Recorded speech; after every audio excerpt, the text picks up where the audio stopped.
Hello students. देखो इस video में हम कवर करेंगे स्टेट्स ऑफ मैटर। ठीक है, matter, states of matter, lecture 1। ठीक है, पहला लेक्चर है। तो अभी हम पहले देखेंगे बेसिक बेसिक टर्म्स। ठीक, बेसिक बेसिक टर्म्स जैसे मैं तुमसे छोटी छोटी बातें करूं कि जो मैटर होता है, मैटर 3 फेज में एग्जिस्ट करेगा: सॉलिड, लिक्विड और गैस। ठीक है, 3 फेज में एग्जिस्ट करेगा। पहला, इसका वॉल्यूम और शेप फिक्स रहेंगी। ठीक है ना। और इसका वॉल्यूम जो है वो फिक्स है लिक्विड का, बट क्या है कि शेप जो है, शेप फिक्स नहीं है ना। फिक्स यानी नॉट फिक्स है ना, शेप जो है नॉट फिक्स। सेम एज अगर मैं गैस की बात करूँ तो गैस का जो वॉल्यूम और शेप कोई भी फिक्स नहीं है ना, not fix.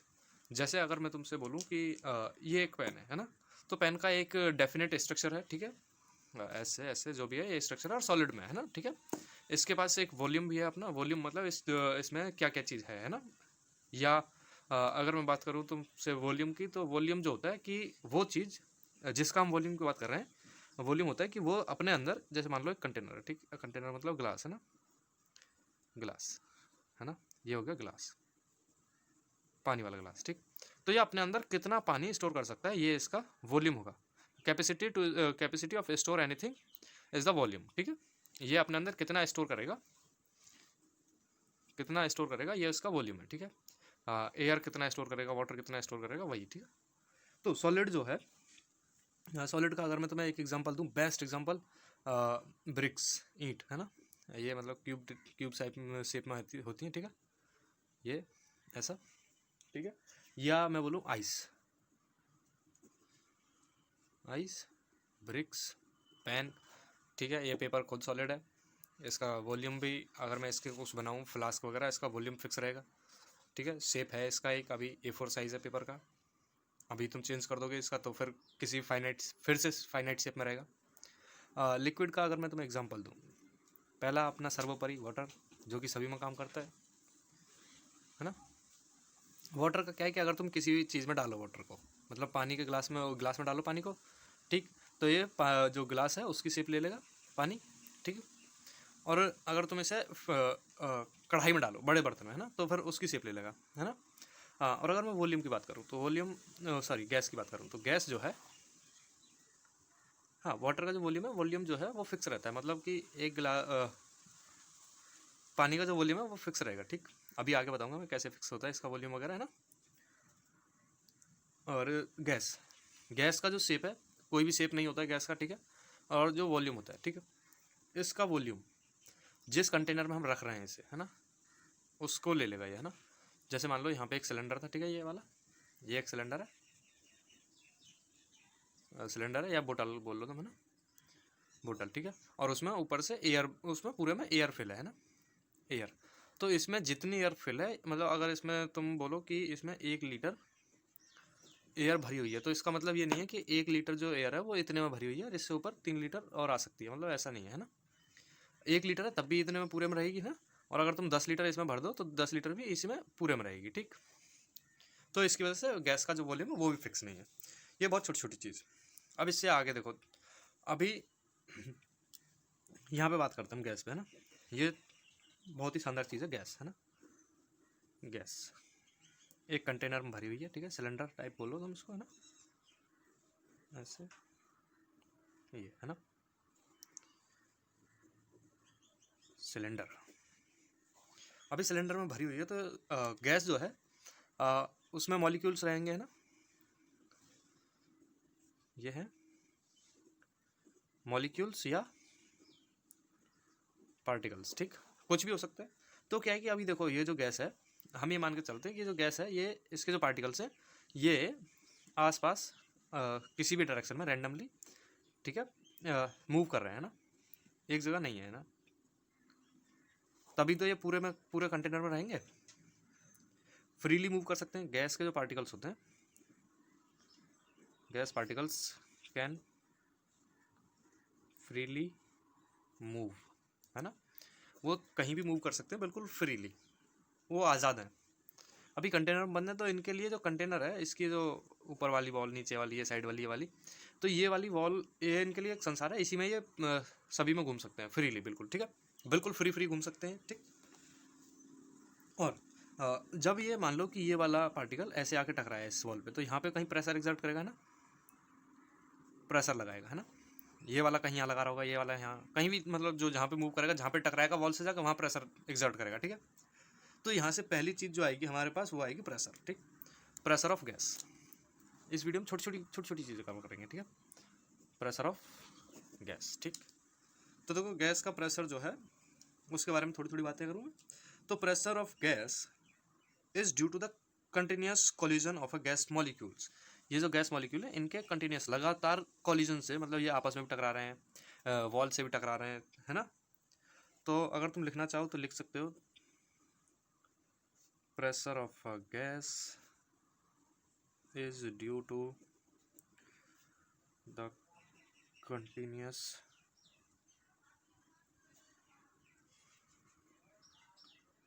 collision of the gas molecules with the walls of the container, ठीक है। ये इसका प्रेशर का, यहाँ पे प्रेशर ऑफ गैस, गैस का जो प्रेशर है उसका डेफिनेशन हो गया, ठीक। अब मैं प्रेशर की यूनिट की बात करूँ, ठीक। यूनिट्स ऑफ प्रेशर, है ना, प्रेशर। तो देखो इसका सबसे पहला जो है ऐसा यूनिट जो है गैस का, वो होता है हमारा pascal, newton per metre square. अच्छा, प्रेशर का जो फॉर्मूला रहेगा, वहाँ से यूनिट आएगी ना, pressure equals to force exerted upon a unit area, या किसी भी एरिया पे अगर कोई फोर्स एक्सर्ट हो रहा है तो वो, है ना, pressure equals to force upon area, ठीक। तो जो फोर्स है वो न्यूटन में मेजर करते हैं, एरिया जो होता है वो होता है मीटर स्क्वायर, है ना। तो न्यूटन मीटर स्क्वायर, और इसको क्या बोलते हैं हम, pascal, not rascal, is a pascal, PASकल, पास्कल, ठीक है। और इसकी जो दूसरी यूनिट रहेगी, दूसरी, है ना, 3-4 यूनिट है जो कि हमें याद रखनी है। 1 सेकेंड, हाँ ठीक, अभी क्लियर है। जो दूसरी यूनिट है वो है ATM। ATM का मतलब है एटमॉस्फेरिक प्रेशर, एटमॉस्फेरिक प्रेशर, ठीक। ज़्यादा कुछ बातें नहीं करूँगा, बस इनका कन्वर्जन तुम्हें बताऊँगा। 1 ATM की जो वैल्यू रहेगी वो होती है 1.013 इंटू 10⁻⁻, प्लस के 5 पास्कल, ठीक है, पास्कल। ये इसकी ये यूनिट हो गई, है ना। तीसरी जो है यूनिट प्रेशर की, वो है बार, ठीक। तो 1 ATM इक्वल्स टू 1.013 बार, ठीक। ये दूसरा हो गया। और अगर तुम यहाँ से बार में और पास्कल में रिलेशन निकालोगे तो वो कितना आएगा, 1 bar equals to 1 divided by 1.013 into 1.013 into 10⁵ pascal, है ना। ये ATM की वैल्यू और ये वो, ठीक है। तो यहाँ से ये कैंसिल हो जाएगा और 1 बार इक्वल्स टू 10⁵ पास्कल, है ना। एक ये आ जाएगा रिलेशन। और 1-2 यूनिट की और मैं बात करूँ तो छोटी मतलब इसी की चौथी यूनिट है millimetre of mm of Hg और cm ऑफ Hg। वैसे इसकी कोई ज़्यादा वो नहीं होती है, मतलब एग्ज़ाम में कभी आता है ही नहीं, मतलब 1 ATM equals to 760 mm Hg, है ना, mm ऑफ Hg ये वाला है। और अगर मैं दूसरे की बात करूँ, इसी के इक्वल होता है 76 cm Hg, है ना। इसके बाद एक यूनिट और है तो कोई इंपॉर्टेंट नहीं, लेकिन अगर तुम्हें याद है तो बहुत अच्छा है ना, टॉर होता है 1 ATM इक्वल्स टू 760 टॉर। ठीक, अब इन सभी को अगर मैं लिखूं, देखो 1 ATM equal to 1 atmospheric pressure equal to 1.013 into 10⁵ pascal. ठीक, जो कि बराबर था 1.013 बार के हैं, और ये इक्वल था अपना 760 mmHg, और ये इक्वल था 760 टॉर, है ना। अगर तुम्हें ये वाली ये जो है ये कन्वर्जन याद है तो तुम प्रेशर को, मतलब अभी आगे जो क्वेश्चंस आएंगे या कॉन्सेप्ट आएंगे इसको लिख लेना। ये बहुत अच्छे से अगर तुम्हें आता है प्रेशर वाला ये टर्म, तो तुम्हारे लिए हलवा है ये जो है स्टेट्स ऑफ मैटर। ठीक है, इसके बाद एक टर्म और, मतलब यही छोटी छोटी टर्म बात करेंगे हम। तो अगर इसके बाद मैं तुमसे बोलूँ वॉल्यूम, है ना, वॉल्यूम के ऊपर बातें करेंगे हम पहले, अब इसके बाद, है ना। तो वॉल्यूम,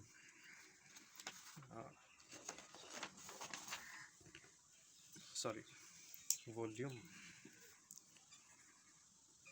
वॉल्यूम ऑफ गैस। तो देखो गैस का खुद का कोई वॉल्यूम तो है नहीं, पहली बात तो, है ना। वॉल्यूम को अगर मैं वैसे बोलूँ तो वॉल्यूम होगा कि vacant space of space between the gas molecules, है ना, स्पेस तो गैस मॉलिक्यूल, है ना, मॉलिक्यूल। ठीक, या फिर अगर मैं बोलूँ कि जो फ्री स्पेस है, जितना उसके पास फ्री स्पेस है, गैस के पास फ्री स्पेस जहाँ वो मूव कर सकती है, free space to move, free space available to move in all direction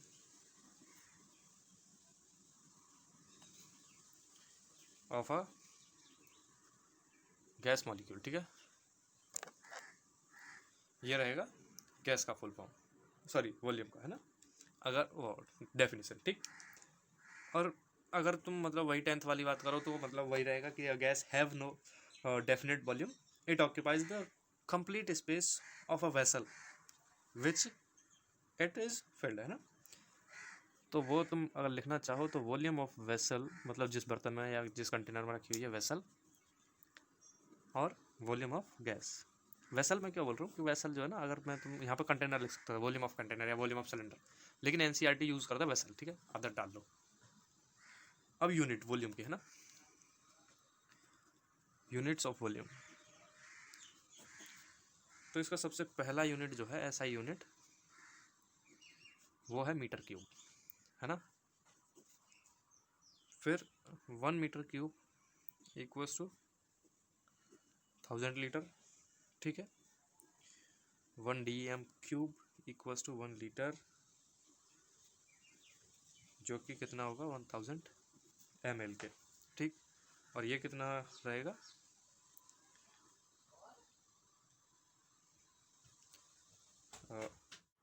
तो 1000 ml equals to 1000 centimetre cube, ये भी है किसकी यूनिट। ठीक, और ये किसके इक्वल रहेगा 1000 सीसी। तुमने सुना होगा ना कि मतलब वही 100 सीसी 200 सीसी बाइक, है ना। तो सीसी का मतलब होता है क्यूबिक कैपेसिटी, सीसी, है ना, याद रख लेना, मतलब ऐसी है। ठीक है, इसके बाद अगर मैं बात करूं तुमसे एक नई और एक बढ़िया चीज़ जो कि हम डिस्कस करेंगे इसमें, टेम्परेचर। नई टर्म मतलब है तो काफ़ी पुरानी, लेकिन अगर हमें स्टेट्स ऑफ मैटर पढ़ना है तो ये भी डिपेंड करेगा, ये बहुत बड़ी चीज़ है उसके लिए, है ना। तो टेम्परेचर क्या होता है कि डिग्री ऑफ हॉटनेस और कूलनेस, है ना, डिग्री ऑफ हॉटनेस, किसी भी चीज़ को गर्म करना, या और कूलनेस। ठीक है, डिग्री ऑफ हॉटनेस और कूलनेस, कोई भी अगर सब्सटेंस है वो कितना गर्म है कितना ठंडा है, वो उसकी बस उसकी डिग्री जो है वो उसका टेम्परेचर है। ठीक है, तो टेम्परेचर अगर मैं बात करूं कि टेम्परेचर को हम मेज़र किस किस में करते हैं, तो पहला तो है हमारे पास डिग्री सेल्सियस, दूसरा डिग्री फ़ारेनहाइट, और एक केल्विन, है ना। जो डिग्री सेल्सियस है, इसके लिए वाटर का, इन तीनों के लिए वाटर के बारे में बात करूँ अगर मैं तुम्हें वाटर के रिस्पेक्ट में, तो वाटर के लिए फ्रीजिंग पॉइंट और मेल्टिंग पॉइंट। ठीक है, फ्रीजिंग पॉइंट और मेल्टिंग पॉइंट। जहाँ पे जम जाएगा बिल्कुल और जहाँ पे उबल जाएगा, ठीक है। तो डिग्री सेल्सियस में तुम जानते हो 0 डिग्री सेल्सियस और बॉइलिंग पॉइंट या melting point 100 degree Celsius. Fahrenheit पे है 32 डिग्री फ़ारेनहाइट से 212 डिग्री फ़ारेनहाइट, ठीक है। ये इसका स्केल है और इतने पे ही इसका वो है वाटर वाला, ठीक है। और केल्विन वाला जो है, केल्विन वाला है 273 से 373, 0.15 भी होता है लेकिन इतना ही याद रखो, काम चल जाता है, ठीक है। तो अभी इन स्केल्स के बीच में अगर मैं तुम्हें कन्वर्जन बताऊँ, कन्वर्जन काफ़ी शानदार है, मतलब अगर तुम्हें याद है तुम मतलब बहुत ही अच्छे से तुम्हारा जो हीट वाला चैप्टर है थर्मोडायनेमिक्स है वो अच्छे से क्लियर हो जाता है ना। तो एक बार मैं यहाँ पे बता देता हूँ, फिर उस चैप्टर में भी डिस्कस कर लेंगे हम, ठीक है। तो देखो 3 स्केल से बनाता हूँ मैं, ठीक है। ये मान के चलो, ये scale degree Celsius, degree Fahrenheit, kelvin का, ठीक है। और एक तुम अपना बना लो, एक स्केल तुम्हारा ये वाला, ठीक है। अब इन सब की अलग अलग वैल्यूज़ रहेंगी, किसी एक के लिए हम वाटर पे चेक करते हैं हमेशा। तो हमेशा इन सब के लिए वाटर के फ्रीजिंग पॉइंट और मेल्टिंग पॉइंट हम यहाँ पे लिखेंगे, और अपना जो हमारा जो स्केल है, अपना स्केल, ठीक, अपना स्केल पे जो भी रीडिंग आएगी हम वो भी बनाएंगे, ठीक है। अपना स्केल खुद का बनाएंगे इसके साथ में, ठीक है। तो देखो जो वाटर का डिग्री सेल्सियस पे, तो 0 डिग्री सेल्सियस पे वाटर फ्रीज रहेगा, ठीक है, फ्रीज, और यहाँ पे बॉयल, ठीक, ये लिख दिया हमने। तो 0 से 100 डिग्री सी, ठीक, यहाँ पे कितना था 32 degree Fahrenheit, 212 degree Fahrenheit, 273.15 kelvin, 373 degree 1.15 kelvin, ठीक है। अब ये जो अपना स्केल है ये हमारा खुद का है, हमारी मर्जी, हम यहाँ पे कितना, यहाँ पे रीडिंग जो है कितने से कितने भी रख सकते हैं। सपोज मैं रखता हूँ यहाँ से 0 से 80 डिग्री, ठीक है। डिग्री बोलो तुम कुछ भी बोलो, है ना, 0A, ठीक, हमारा नया स्केल जैसे डिग्री के ऐसे हमारा मतलब 0A से लेके 080 ये तुम्हारा है, मतलब तुम अपनी तरफ से बना सकते हो इसे, ठीक। अगर मैं बोलूँ कि जो यहाँ पे ना देखो, अब इन चारों स्केल में एक चीज़ कॉमन है कि देखो फ्रीजिंग पॉइंट वाटर का यहीं पे है, ठीक है। यहाँ पे पानी जो है इन सभी में, यहाँ पे डिग्री सेल्सियस में 0 पे, यहाँ पे 32 में 273, और हमारे 0A पे, ठीक है, पानी एकदम बिल्कुल बर्फ़ रहेगा, ठीक। और बॉइलिंग पॉइंट जो है 100 डिग्री सी पे बॉयल होगा डिग्री सेल्सियस में, फ़ारेनहाइट पे 212 पे, केल्विन पे 373 पे, ठीक। और हमारे में जो अपना स्केल है उसमें 80 डिग्री 80A पे, ठीक है। तो अभी यहाँ से एक रिलेशन आएगा वाटर का। अभी मान लो कि हमें यहाँ पे कहीं इन सब पे कुछ रीडिंग पूछी हुई है ना, या मैं बोलूँ कि अगर तुम्हें दिया हुआ है कि यहाँ पे 35 डिग्री सेल्सियस की टेम्परेचर है तो तुम्हें इसमें बताना है ना, ऐसा कुछ है, तो उसके लिए एक रिलेशन है ना, तो वो निकालते हैं हम, ठीक है, ऐसे भी कर देता हूँ मैं, ठीक। तो देखो